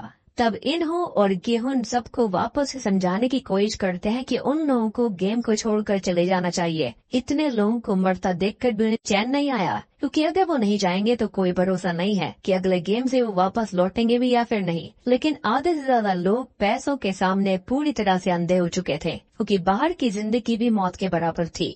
इसलिए अभी के लिए इन्हो भी किसी को भी समझाना बंद कर देता है। लेकिन सबसे ज्यादा दिमाग खराब तो गेम का तब हो जाता है जब उसका क्लोज फ्रेंड जांग वे जो होता है वो भी सर्कल दबाकर गेम को कंटिन्यू रखने का डिसाइड करता है, जबकि उसे ये बात पता थी कि किसी भी हाल में गेहुन वहाँ से सबको लेकर जाना चाहता था। तब बाकी सब तो इस बात को समझ रहे थे कि पैसे के लालच में आकर जांग वे ने ये करा था, और कहीं न कहीं उसे खुद भी ये बात रियलाइज हो रही थी कि उसने गलत करा है। पर गेहुन को सबसे ज्यादा टेंशन इस चीज की थी, क्योंकि अगर अगला गेम ऐसा हो गया जिसके अंदर उन्हें अपनी ही टीम वालों की जान लेनी पड़ी तो कितनी दिक्कत होगी। ग्योंगजा भी योंगसिक और युंजू से काफी गुस्सा थी। अब तभी योंगसिक उसको ये बताता है कि असल में उसके ऊपर 100 मिलियन वॉन्स का कर्जा है, और अभी गेम को जीतकर उसके पास खाली 78 मिलियन वॉन्स ही आएंगे, और अगर वो अगले महीने तक पैसे वापस नहीं करता तो जिनसे उसने पैसे लिए हुए थे वो उसकी आंखें ऑर्गन्स निकाल कर बेच देंगे, उसे मार देंगे। और युंजू ने अपनी लाइफ में खुद को बहुत टूटते देखा था, और अब बस वो किसी भी हाल में जल्दी से थाईलैंड में जाकर वहाँ पर बसना चाहती थी। ग्योंगजा भी इस बात को समझ रही होती है, इसलिए वो अगले राउंड को खेलने के लिए मान जाती है। वैसे भी इनके पास कोई ऑप्शन भी नहीं था, यहाँ पर जो खेलने वाले लोग थे उनकी संख्या बहुत ज्यादा थी, यानी कि यहाँ पर जो फेवर जाता है वो गेम खेलने वालों के हक में था। अब अगला सीन बाथरूम का होता है, जहाँ पर म्यूंगी को दिखाया जाता है, जिसके पास में वापस से सुबोंग और नामग्यू आकर उसे परेशान करते हैं। इस बार भी वो उसको मारने ही वाले थे, लेकिन तभी वहाँ पर इन्हो समेत उसके टीम वाले आ जाते हैं, जिसको देखकर सुबोंग वहाँ से मुंह बनाकर चला जाता है। अब रात में गेहुन काफी डरा हुआ था, क्योंकि उसको ये डर था कि कहीं पहले की ही तरह लोग रात के अंधेरे का फायदा उठाकर कंपटीशन कम करने के लिए एक दूसरे की जान न लेने लगे। तब इन्हो उसको समझाता है कि ऐसा कुछ नहीं होगा और उसे पॉजिटिव रहना चाहिए, लेकिन गेहुन उसकी बात मानने के लिए तैयार नहीं था। इसलिए रात में सब बारी बारी से पहरा देने का डिसाइड करते हैं। फिर जब रात में सब सो रहे होते हैं तो ग्योंगजा की आंख खुलती है, उसे वॉशरूम जाना था। उस समय पर जोनी जो होती है उसको भी वॉशरूम जाना होता है, और इसलिए वो भी ग्योंगजा के साथ जाने लगती है। अब योंगसिक को डर लग रहा था कि कहीं उसकी माँ के ऊपर कोई हमला न कर दे। तब ग्योंगजा उसे अपनी हेयर पिन में छुपा हुआ एक नाइफ दिखाती है। इसकी मदद से वो इमरजेंसी सिचुएशन में बच सकती थी, लेकिन रात ज्यादा हो जाती है, इसलिए अभी गार्ड्स गेट खोलकर उन्हें वॉशरूम जाने के लिए मना करते हैं। लेकिन तभी ग्योंगजा उनको समझाने की कोशिश करती है कि वो 60 साल की हो गई है और यहाँ पर वो बिना डायपर के आई है। सबसे बड़ी बात कि यहाँ पर वो बहुत ही ज्यादा उनको इमोशनल करती है, और ऐसे करते ही गार्ड्स उनकी बात सुन लेते हैं और गेट को खोल देते हैं। और उनके पीछे पीछे वॉशरूम में युंजू भी आ गई थी, जहाँ पर काफी देर के बाद भी अब तक जूनी वॉशरूम से बाहर नहीं निकलती। और जब ग्योंगजा कान लगाकर अंदर की आवाज सुनती है तो उसे जूनी के रोने की आवाज आती है। असल में जूनी को आगे गेम खेलने में बहुत डर लग रहा था। वो अपने बच्चे के लिए डरी हुई थी और उसे किसी भी हाल में वहाँ से जाना था। उसकी उम्र भी मुझे काफी छोटी लग रही थी। उसकी हालत देखकर युंजू को अपनी गलती का पछतावा होता है कि शायद उसको गेम को कंटिन्यू करने के लिए वोट नहीं करना चाहिए था। खैर दूसरी तरफ गेहूं जगा हुआ था, जिसको देखकर जांग बेबी जाग जाता है और उससे माफी मांगते हुए नॉर्मली बात करता है। जब से सीजन 1 से गेहूं स्क्विड गेम से आया था तब से उसके बर्ताव में काफी बदलाव आ गए थे, लेकिन जब वो जांगबे से अपने कुछ पुराने दिनों के बारे में बात करता है तो उसका मूड पहले जैसा हो जाता है। वो डिसाइड करता है कि बाहर जाकर वो दोनों पहले की तरह ही साथ में शराब पियेंगे। अब इनो भी उनकी बातों को ध्यान से सुन रहा था। खैर अब अगले दिन जो मौसम होता है वो सही हो गया था, तो यहाँ पर जुन हो, वू सॉक और कैप्टन हुआंग और साथ साथ जितने भी ऑफिसर्स होते हैं वो 2 बोट लेकर आइलैंड को ढूंढ निकले जाने वाले थे, क्योंकि इन लोगों के पास में जो दिन थे वो बहुत ही कम बचे हुए थे। अदरवाइज यहाँ पर गेहूं की जान को खतरा था। मीनवाइल स्क्विड गेम्स के अंदर सभी प्लेयर्स को नए ग्राउंड में लेकर जाया जाता है। असल में इस गेम का नाम मिंगल था, जिसके अंदर उन सबको एक प्लेटफॉर्म पर एक सॉन्ग के बजने तक खड़े रहना था और उनके सामने काफी सारे रूम्स भी बने हुए थे। गाना बंद होने के बाद उन्हें एक नंबर बताया जाने वाला था और प्लेयर्स को 30 सेकंड में इतने ही लोगों का ग्रुप बनाकर उनमें से किसी एक रूम के अंदर जाना था और जो लोग ग्रुप नहीं बना पाते उन्हें एलिमिनेट कर दिया जाता, यानी कि मार दिया जाता। अब गेम के शुरू होने से पहले सभी अपने ग्रुप के साथ एक बढ़िया सी स्ट्रेटजी बनाने लगते हैं ताकि वो जीत पाए, जिसके बाद में गेम चालू हो जाता है और इसी के साथ में 5वें एपिसोड का भी खात्मा हो जाता है। छठे एपिसोड की शुरुआत वहीं से होती है जहां पर पिछला एपिसोड खत्म हुआ था। गेम के शुरू होने के बाद सबसे पहले सबको 10 का ग्रुप बनाने के लिए कहा जाता है और सब जल्दी से भागकर 10 के ग्रुप को बनाकर सामने वाले रूम में एंटर कर जाते हैं। उस दौरान ह्युंजू और गेहूं की टीम साथ में एक ही रूम में एंटर कर गए थे, जहां पर फिर से सियोन नियो यानी कि वही शेमन गेहूं से कहती है कि वो शायद इसी वजह से अब तक जिंदा है क्योंकि उसे कुछ बहुत ही ज्यादा जरूरी काम करना है। खैर अब जो लोग रूम्स के अंदर नहीं आ पाते और बाहर ही रह गए थे और टाइमर खत्म होते ही उन्हें मार दिया जाता है। गार्ड्स उन्हें खत्म कर देते हैं, जिसमें से थोड़े बहुत इंजर्ड हुए थे, कुछ जिंदा भी थे, जिनके कॉफिन्स पर गार्ड एक निशान बना रहे थे उनके ऑर्गन्स को निकालने के लिए। अब दुएल इस बार भी उनको देखती है, लेकिन पिछली बार की धमकी की वजह से वो उन सबको नहीं मारती और आगे बढ़ जाती है। अब फिर से एक बार ये सेम चीज रिपीट होती है, राउंड फिर से चलता है। इस बार 4 लोगों का ग्रुप बनाने के लिए कहा गया था और इसलिए सभी 4-4 के ग्रुप को बनाकर जल्दी से रूम की तरफ भागने लगते हैं। अब उसी समय सू बोंग ने अपने ही एक फैन और साथ ही ग्योंग सू को लात मार दी थी और वो बाकी अपने 3 मेंबर्स के साथ रूम के अंदर चला जाता है। पर जैसे ही रूम के अंदर जाकर उसे ग्योंग सू के बारे में याद आता है तो वो उसको बाहर देखने लगता है जिसको गार्ड्स ने मार डाला था। और तभी हम देख पाते हैं कि एक रूम के अंदर 4 लोगों की जगह 3 लोग घुस गए थे और उनको लग रहा था कि शायद गार्ड्स को पता नहीं चलेगा, लेकिन जैसा कि हम जानते हैं कि शुरुआत से ही सभी पर यहाँ पर नजर रखी जा रही थी और गेम को हमेशा फेयर रखा जाता है, तो उन लोगों के बारे में सबको पता चल गया था और गार्ड्स उनको भी जान से मार डालते हैं। अब इस बार सबके बाहर आने पर मिनसू यानी कि जो डरपोक लड़का होता है वो काफी ज्यादा डरा हुआ था और तभी सू बोंग उसको अपने पास बुलाता है और सेमी भी उस समय वहीं पर थी। अब इनो इस बार दूसरे लोगों के साथ छुपा हुआ था, लेकिन उसकी जान बच गई थी और अगर वो बाहर भी रह जाता तो भी गार्ड उसको जान से नहीं मारते क्योंकि वो उनका लीडर होता है। खैर इस बार सॉन्ग रुकने पर 3 लोगों को ही एक रूम के अंदर जाना होता है, तब वो सेमी को डिच कर देते हैं। इसके बाद में सू बोंग, दामग्यू और मिनसू अंदर चले जाते हैं। तब मिनसू डर के मारे कुछ कह भी नहीं पाता और फेमी उसको काफी उम्मीद से देख रही थी। माइट भी उनके बीच में कुछ कनेक्शन नहीं बन सकता था, लेकिन यहाँ पर जो मिनसू होता है ना, शायद उसका पास्ट काफी ट्रॉमेटिक रहा था या फिर जो कुछ भी था उसके अंदर इतनी हिम्मत नहीं थी। इवन ग्योंगजा यानी कि बूढ़ी औरत के पास में उसका बेटा योंगसिक होता है, लेकिन योंगसिक को 2 लोग खींच कर ले गए थे और वो वापस भी नहीं आ पाता और इस बार ऐसा लग रहा था जैसे कि ग्योंगजा ही पर मारी जाएगी। इनफैक्ट मुझे तो ऐसा लगता है कि जैसे कि योंगसिक ने जानबूझकर उसे डिच कर दिया था। लेकिन सही वक्त रहते गेहून और इन्हो उसको लेकर एक रूम के अंदर घुस जाते हैं और उसकी जान बच जाती है। इनफैक्ट यहाँ पर तो इन्हो जानबूझकर उसको भड़का भी रहा था कि उसका बेटा उसे लेकर क्यों नहीं गया और वो वापस क्यों नहीं आया उसको लेने के लिए। लेकिन गेहून जो यहाँ पर उसके ऊपर गुस्सा करती है कि उसका बेटा ऐसा कभी नहीं कर सकता। फिर सब जब बाहर आते हैं तो मिन्सू सेमी को देखने लगता है जो कि अभी भी जिंदा थी और वो काफी ज्यादा शर्मिंदा भी था। लेकिन अब वो मिन्सू को देखकर उससे बिना कुछ बोले ही वहाँ से चली जाती है, जैसे कि उससे वो कोई उम्मीद ही नहीं रख रही थी। इनफैक्ट वो उससे भी छोटी होती है उम्र में, लेकिन वो सुबोंग के सामने यानी कि थैनोस के सामने ऐसा दिखाती है जैसे कि वो उनसे बड़ी है ताकि वो उसको बुली ना करे। खैर अब योंगसिक अपनी माँ ग्योंजा के लिए काफी डर गया था और इसलिए वो वापस ना आ पाने की वजह से उनसे माफी मांगता है। अब अगली बार 5 लोगों के ग्रुप को एक रूम में जाने के लिए कहा जाता है। तब युनजू, योंगमी, जुनही, देहो, योंगसिक और ग्योंजा को लेकर रूम की तरफ भाग रही थी। लेकिन तभी रास्ते में एक प्लेयर से टकराकर योंगमी बाहर ही गिर जाती है और जब तक वो उठकर अंदर आ पाती इतने में ही म्योंगी उस रूम के अंदर आकर गेट बंद कर देता है। बेसिकली युनजू उसको बचाने के लिए जाना चाहती थी लेकिन ऐसा हो नहीं पाता, जिससे कि युनजू की आंखों के सामने ही अब योंगमी को गोली मार दी जाती है। वो काफी ज्यादा मासूम सी लड़की थी।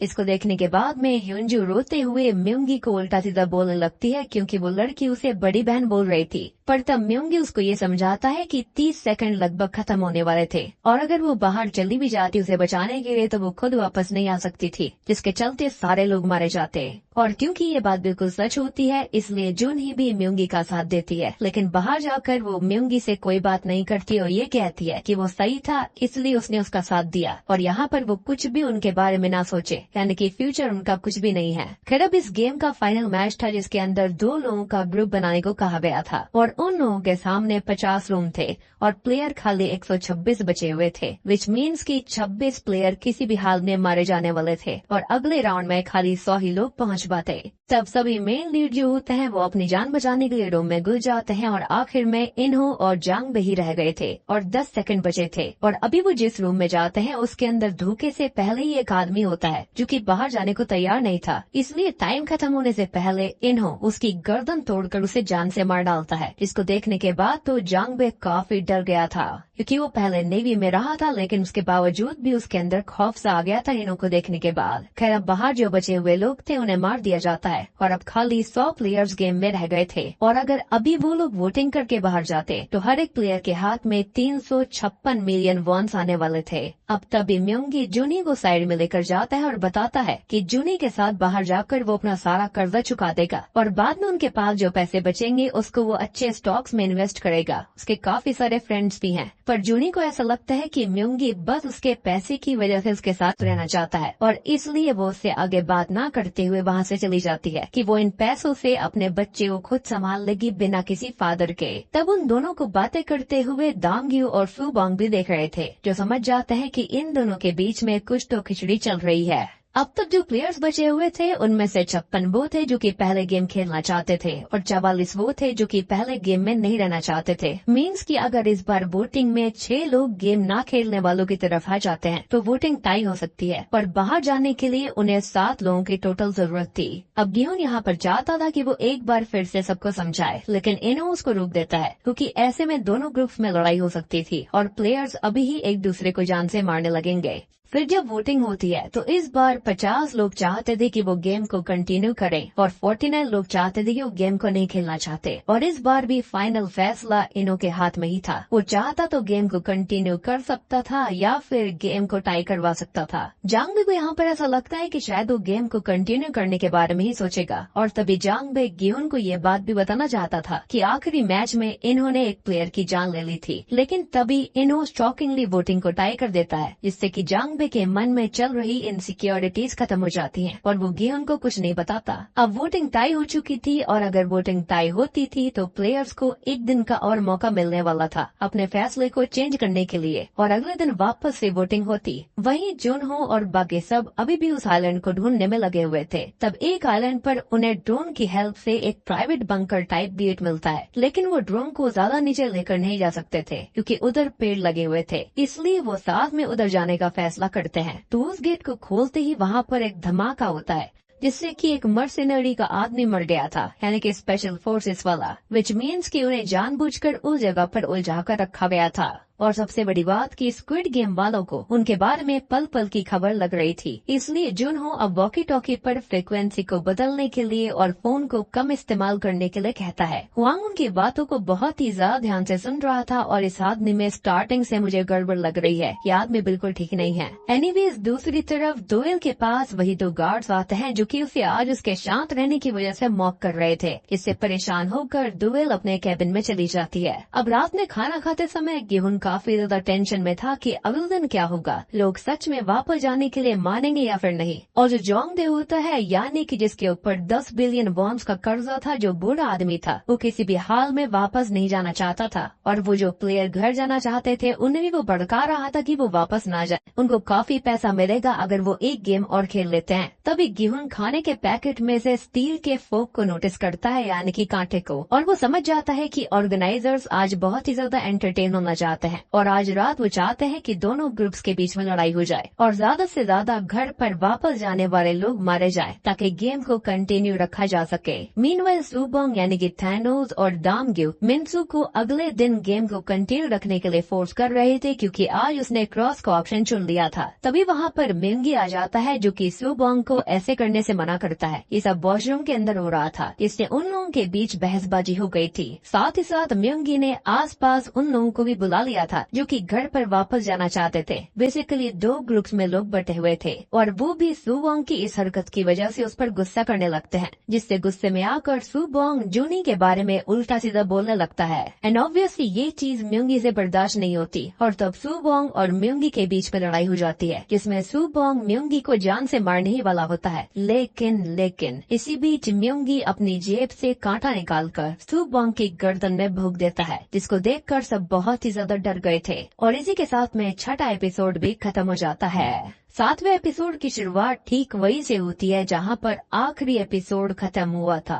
और हम आ चुके हैं सीजन 2 यानी कि स्क्विड गेम 2 के फिनाले एपिसोड पर। तो मिंगी ने सुबोंग की गर्दन के अंदर कांटे को घुसा दिया था, जिससे कि थोड़ी देर बाद वो मारा जाता है। और इस चीज से मिंगी बहुत ही ज्यादा डर गया था क्योंकि उसने जो किया वो इंटेंशनल नहीं था, क्योंकि यहाँ पर सुबोंग नशे की हालत में उसे मार ही देता, तो उसने खुद के सेल्फ डिफेंस में ऐसा किया। एंड आई बिलीव कि इस जगह पर अगर कोई और भी होता तो वो भी यही करता। एंड पर्सनली बताऊं ना तो यहाँ पर जो थैनोस था वो काफी इरिटेटिंग था, विच मीन्स कि उस बंदे ने एक्टिंग बहुत ही ज्यादा अच्छी करी थी। खैर तभी दामग्यू वहाँ पर इस चीज को देख लेता है और सबको बता देता है जो कि गेम को कंटिन्यू करने वाले थे कि जो गेम को नहीं कंटिन्यू करना चाहते उन लोगों ने क्या कर दिया कि मिंगी ने सुबोंग को मार डाला। और अभी किसी को वहाँ पर किसी के मरने की चिंता नहीं थी, बल्कि उनको ये चिंता थी कि उनकी टीम के ज्यादा मेंबर्स ना मरे हों, क्योंकि इससे कल की वोटिंग पर इफेक्ट पड़ सकता था। जो प्लेयर्स घर जाना चाहते थे उसमें से 2 ही लोग मारे गए थे, पर जो वहीं पर रहना चाहते थे उनमें से 3 मारे गए थे। इस वजह से गेम को कंटिन्यू रखने वाले प्लेयर्स में टेंशन बढ़ने लगती है। और अब इन्हो और गिहुन दोनों ही समझ गए थे कि रात के समय में जरूर गेम को कंटिन्यू रखने वाले प्लेयर्स उन लोगों के ऊपर हमला करने वाले थे और इसलिए वो काफी परेशान होने लगते हैं। आई मीन इन्हो तो परेशान नहीं हो रहा था, लेकिन गिहुन काफी परेशान था और इन्हो खाली एक्टिंग कर रहा था। अब उस समय इन्हो ये चाहता था कि सामने वाली टीम से पहले वही लोग उन पर हमला करेंगे, क्योंकि उन लोगों के लिए ये बिल्कुल अनएक्सपेक्टेड होगा और शायद उनके ज्यादा लोग मारे जाएं। लेकिन गिहुन इस लड़ाई में शामिल नहीं होना चाहता था। उसका बस ये मन था कि वो किसी भी हाल में वहाँ पर कल तक जिंदा रहे ताकि सब के सब वहाँ से बाहर निकल पाएं बिल्कुल सेफली। इवन घर जाने वाले लोगों में ज्यादातर औरतें, प्रेग्नेंट लेडी और बूढ़े भी शामिल थे, इसलिए गिहुन इन चीज के लिए मना करता है। लेकिन गिहुन के पास एक और मस्त प्लान होता है जो कि उसके हिसाब से आखिरी प्लान था, अगर वो लोग वहाँ से सही सलामत निकलना चाहते थे तो। खैर वहीं पर हम शिप पर एक मर्सनरी यानी कि उसी स्पेशल फोर्सेस वाले को देखते हैं जो कि वूसॉप के साथ में दारू पीकर ऊपर जा रहा था और ऊपर जाकर वो समुद्र के अंदर उल्टियां करने लगता है। पर तभी उसे कैप्टन रूम से कुछ आवाजें आती हैं, जिसको चेक करने के लिए जब वहाँ पर वो जाता है तो उससे कैप्टन हुआंग उनके ड्रोन के साथ कुछ छेड़छाड़ करता हुआ दिख रहा था, जबकि उसने ये कहा था कि उसे ड्रोन का नाम तक लेना नहीं आता। अब वो स्पेशल फोर्सेस के आदमी को देखकर ये कहता है कि उसे नींद नहीं आ रही थी और उसे ड्रोन के बारे में काफी ज्यादा जानने की इच्छा थी, इसलिए वो उसको चेक कर रहा था। जिस पर पहले तो उस स्पेशल फोर्स वाले को भरोसा हो गया था, लेकिन उसे फिर से कैप्टन हुआंग पर शक होने लगता है और तभी हुआंग शॉकिंगली उसे बहुत बार स्टैब करके जान से मारकर समुद्र में फेंक देता है। और ये बहुत ही ज्यादा शॉकिंग प्लॉट ट्विस्ट था इस मूवी का।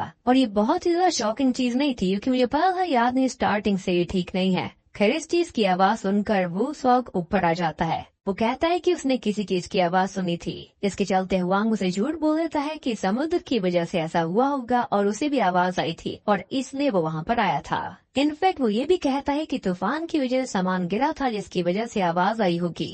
एंड ऑब्वियसली वो सॉग भी इस बात पर भरोसा कर लेता है। खैर तभी हम सुपरवाइजर को देख पाते हैं जिसके गार्ड्स उसको वॉकी टॉकी के जरिए ऑर्गन्स बाहर ले जाने के बारे में बता रहे थे। इसके बाद सुपरवाइजर सभी ट्रायंगल वाले गार्ड्स को ऑर्डर देता है कि वो स्पेशल टास्क के लिए तैयार हो जाएं, विच मीन्स कि पिछली बार की तरह इस बार भी सबको अंदाजा था कि रात में क्या होने वाला है। और क्योंकि कोई भी सुपरवाइजर और बाकी सब भी नहीं चाहते थे कि गेम खेलने से पहले ही प्लेयर्स मारे जाएं, इसलिए उसने मेन रूम के बाहर ही गार्ड्स को तैनात कर दिया था ताकि जैसे ही मामला ज्यादा बिगड़ने वाला होगा तो वो लोग अंदर जाकर सिचुएशन को संभाल लेंगे।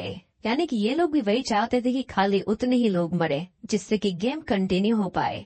अब गेहूं को एग्जैक्टली इस चीज के बारे में अंदाजा था क्योंकि लास्ट टाइम भी यही हुआ था और इस बार उसका प्लान ये था कि कोई भी मरता रहे, जब तक गार्ड्स अंदर नहीं आएंगे तब तक वो जैसे तैसे चुप कर रहेंगे ताकि वो मेन कंट्रोल रूम में जाकर सब कुछ रोक पाएंगे। वो ये कहते हैं कि गार्ड्स के अंदर आते ही वो लोग उनके ऊपर हमला करके उनके वेपन्स को छीन लेंगे, क्योंकि पहली बात तो उन लोगों ने इस बारे में सपने में भी नहीं सोचा होगा और दूसरा ये कि अगर वो लोग ऐसा कर लेते हैं तो हथियार की मदद से वो कंट्रोल रूम तक जाकर सीधा फ्रंट मैन को ही गन पॉइंट पर ले लेंगे। इसके बाद वो लोग हमेशा के लिए इस गेम को बंद कर सकते थे और आराम से वहाँ से बाहर भी निकल सकते थे।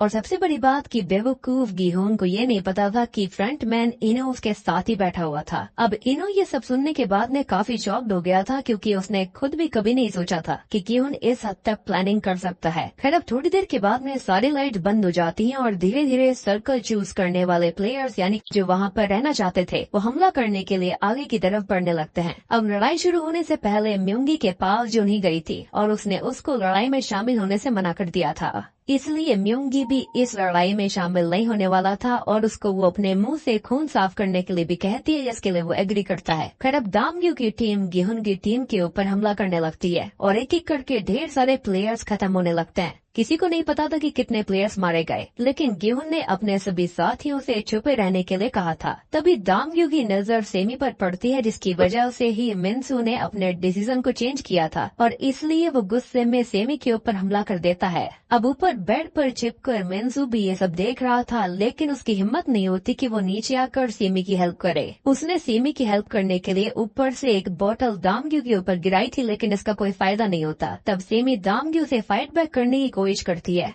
लेकिन दामग्यू ने लड़ाई होने से पहले ही 2 ड्रग्स की गोलियां ले ली थी, इसलिए अभी लगभग वो पागल सा हो गया था और अब वो सेमी को जान से मार डालता है। अब तक काफी लोग मारे गए थे और उनको इंस्ट्रक्शंस मिलती है कि वो लड़ाई को रोक दे। तभी गार्ड्स अंदर आ जाते हैं। अब गिहुन का प्लान यही था कि उसके साथी भी मरे हुए लोगों के साथ लेट जाएंगे और जब गार्ड्स उनकी बॉडी को उठाने उनके पास आएंगे तो वैसे ही वो उनसे गन छीनकर उन्हें जान से मार देंगे। और अब होता भी बिल्कुल ऐसा ही है। सबसे बड़ी बात कि इन सबको ये आइडिया नहीं था कि गार्ड्स भी उनकी तरह ही नॉर्मल इंसान थे जो कि पैसों के लिए ये सब कर रहे थे, लेकिन शायद से गिहुन को ऐसा लग रहा होगा कि ये स्क्विड गेम वालों के अंदर ही आते हैं, लेकिन ऐसा बिल्कुल नहीं था। हम देख चुके हैं कि गार्ड्स को भी किस तरह से हायर किया जाता था। खैर एक एक करके गिहुन, जांगबे, युनजू और इनो गार्ड्स की गन को छीन लेते हैं और गार्ड्स को जान से मारना चालू कर देते हैं, जिससे कि गार्ड्स वहां से बाहर भाग गए थे, लेकिन काफी सारे गार्ड्स को उन लोगों ने जान से मार डाला था और स्क्वायर शेप वाला एक गार्ड अंदर ही फंस जाता है, जिसको सब मिलकर पकड़ लेते हैं और अब गिहुन उसकी मदद से ही कंट्रोल रूम तक जाने वाला था। तब गिहुन की टीम के आदमी का मन था कि वो दामग्यू और उसकी टीम को भी जान से मार दे, क्योंकि उन्होंने दरिंदों की तरह रात में बस पैसों के लिए इतने सारे मासूम लोगों की जान ले ली, लड़कियों तक को नहीं छोड़ा। पर तब गिहुन उसे रोकता है और उन लोगों के पास गन्स तो काफी सारी हो गई थी, लेकिन एमओ यानी कि उनके पास बुलेट्स काफी लिमिटेड थी, क्योंकि एक गार्ड के पास एक ही एक्स्ट्रा मैगजीन होती है और अगर वो खत्म हो जाती तो गार्ड्स बड़े आराम से उनको पकड़ कर जान से मार देते।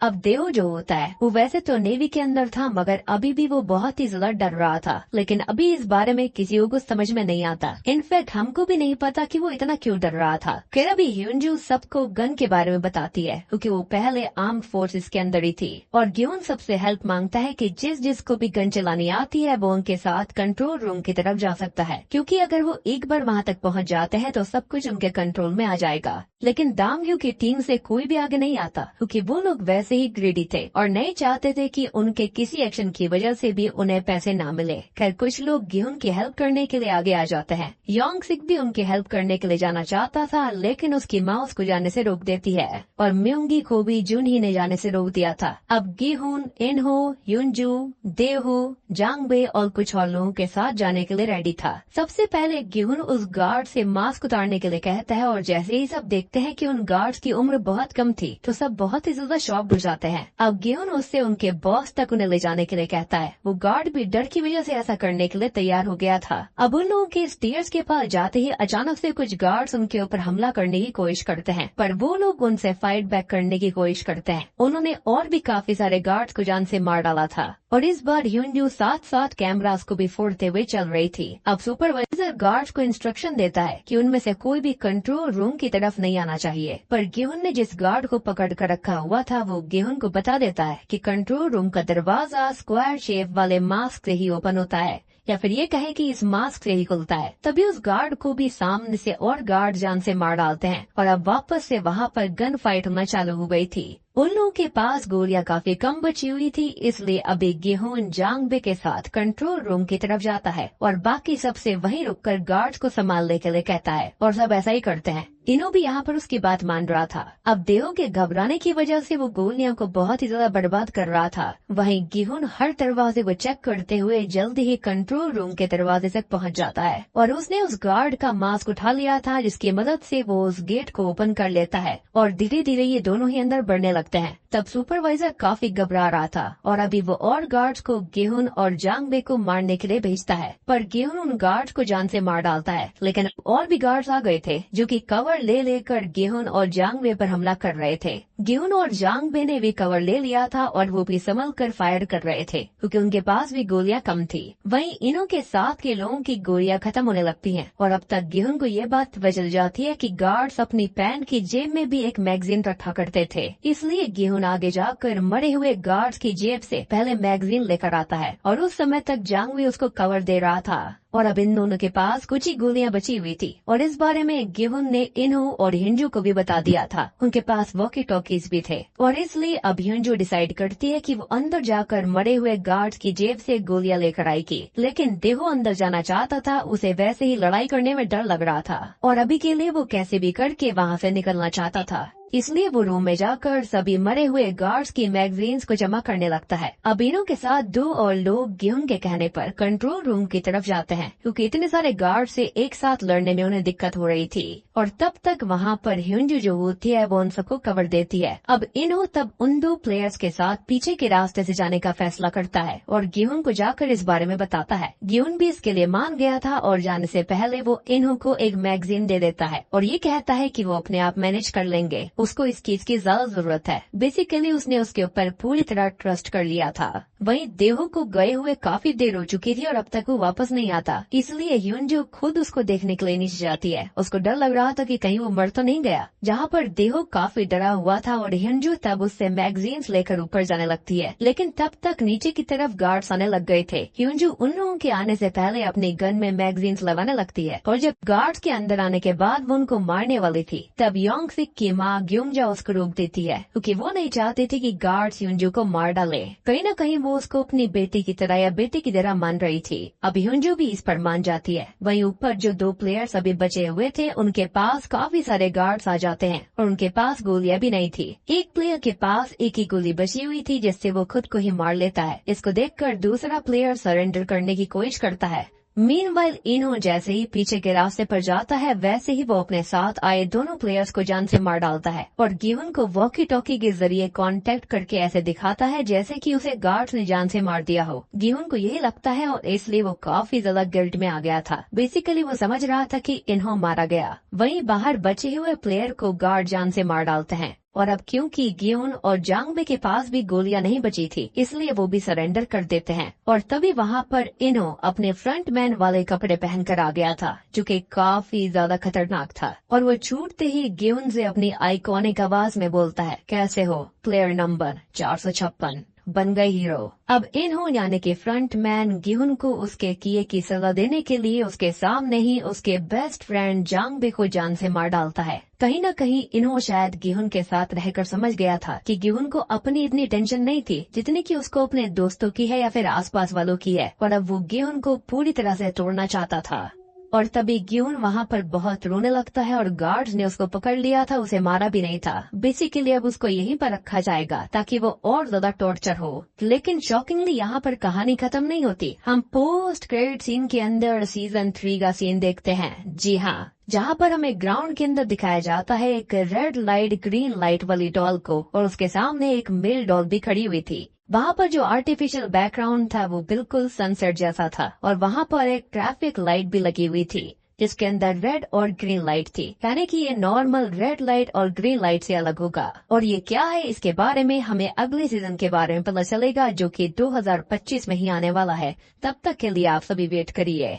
इसी के साथ में स्क्विड गेम 2 यहीं पर खत्म हो जाता है। तो दोस्तों ये थी स्क्विड गेम 2 की एक्सप्लेनेशन। उम्मीद करता हूँ कि आपको अच्छे से चीजें समझ में आ गई होंगी। उम्मीद करता हूँ कि आपको क्लिप्स के साथ में ये सीरीज पसंद आई होगी। पसंद आई तो जल्दी से वीडियो को लाइक कर दीजिए, चैनल को सब्सक्राइब कर लीजिए, क्योंकि सीजन 3 भी जल्दी आने वाला है। तो मैं आप सबको मिलता हूँ अगली वीडियो के साथ में।